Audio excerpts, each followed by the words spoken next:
देखिए, माननीय प्रधानमंत्री जी का कालखंड जब 2014 से शुरू हुआ, वहां से लेकर और आज तक यहां तक आप देखें तो जो हमारी सनातन की निशानियां हैं, हमारे श्रद्धा और आस्था के जो केंद्र हैं, उनको मजबूती मिली है, वो समृद्ध हुए हैं और सनातन का कारवां आगे बढ़ा है। उत्तर प्रदेश की धरती सनातनियों की धरती है। यहीं बाबा विश्वनाथ का धाम है।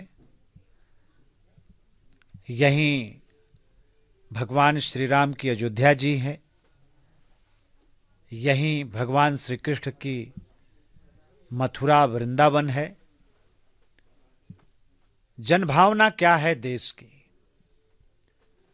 उसका आदर करना हमारी सरकार का कर्तव्य है। हम ऐसा मानते हैं। हम कोई जोर जबरदस्ती नहीं कर रहे। हमने बड़ा धैर्य के साथ माननीय न्यायालय के फैसले का इंतजार किया। फैसला हमारे पक्ष में आया। भगवान का मंदिर अयोध्या जी में बन के तैयार हुआ और आज सनातन का झंडा वहां बुलंद हो रहा है। पूरा भरोसा है। हम लोग तो काशी के रहने वाले हैं, एक एक सच्चाई को जानते हैं। जैसे कार्रवाई आगे बढ़ेगी, सनातन के पक्ष में वहां फैसला आएगा, इसका पूरा भरोसा विश्वास है। और यही स्थिति मथुरा की भी है। तो हमारे श्रद्धेय मुख्यमंत्री जी ने मथुरा काशी की बात कही है, तो उसका हम लोग स्वागत करते हैं। जनता भी स्वागत करती है। बहुत दिन से इंतजार हो रहा है। सर, कक्षा 7 के एनसीईआरटी के पाठ्यक्रम में गजनवी आक्रमण को बड़ा स्थान दिया गया है और इसमें जो है महमूद गजनी के विनाश और लूटपाट और गैर मुस्लिम क्षेत्रों में अपने संस्करण के से इस्लाम को फैलाने की उत्सुकता पर देखिए, इस सच्चाई को आने वाली पीढ़ियों को जानना चाहिए। कैसे आक्रांताओं को महिमा मंडित करने का काम पिछली की सरकारों ने किया है, ये किसी से छुपा नहीं है। और अभी आप देखिए, बहराइच में सैयद सलार मसूद गाजी, जो गजनवी का भांजा था, और बदायूं के अंदर उसके नाम पर लगने वाले मेला और प्रदर्शनी को हमारी सरकार ने प्रतिबंधित किया। और माननीय प्रधानमंत्री मोदी जी का जो पंच प्रण है, वो भी इस तरफ इशारा करता है। हमें इस तरह की निशानियों को मिटाना पड़ेगा। सर, उमर अब्दुल्ला ने कहा है कि इंडिया गठबंधन, जो विपक्ष का गठबंधन है, वो लाइफ सपोर्ट पे है। इसकी वजह है जो आपसी मतभेद हैं वो दूर नहीं होते। बिल्कुल, इन लोगों का देखिए, ये एक दूसरे के साथ तिकड़म करना, साजिश करना, एक दूसरे का पैर खींचना, आपस में सिर्फ फुटौवल करना, ये आम बात है।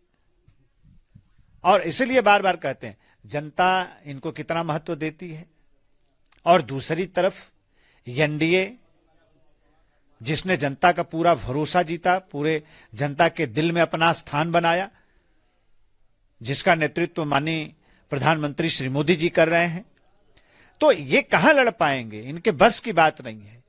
ये एक दूसरे को खत्म करने पर उतारू है। सर, अखिलेश यादव कह रहे हैं कि जो हमारी हिंदुस्तानियत है वो मिली जुली संस्कृति है, एक दूसरे के प्रति हम लोग का लगाव इस देश में और आगे बढ़े। नहीं, हम लोग कहां इससे इनकार करते हैं। मां भारती के आंचल में तमाम संस्कृतियों ने और तमाम परंपराएं पल्लवित और पोषित हुई हैं। इससे कहां इनकार है।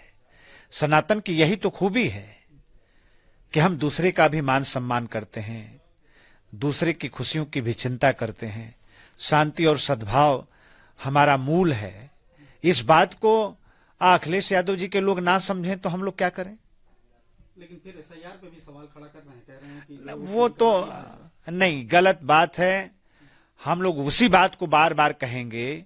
बिहार की धरती इससे सबसे बड़ा उदाहरण है। चुनाव पूरा संपन्न हो गया, एक भी बूथ पर पुनर्मतदान की नौबत नहीं आई, एक भी बूथ पर। दूसरा कोई भी एक मतदाता ऐसा सामने नहीं आया जो आकर यह कहा हो कि हमारा नाम काट दिया गया हो वोटर लिस्ट। सिंगल उदाहरण आप नहीं दे सकते। कितनी बड़ी बात है।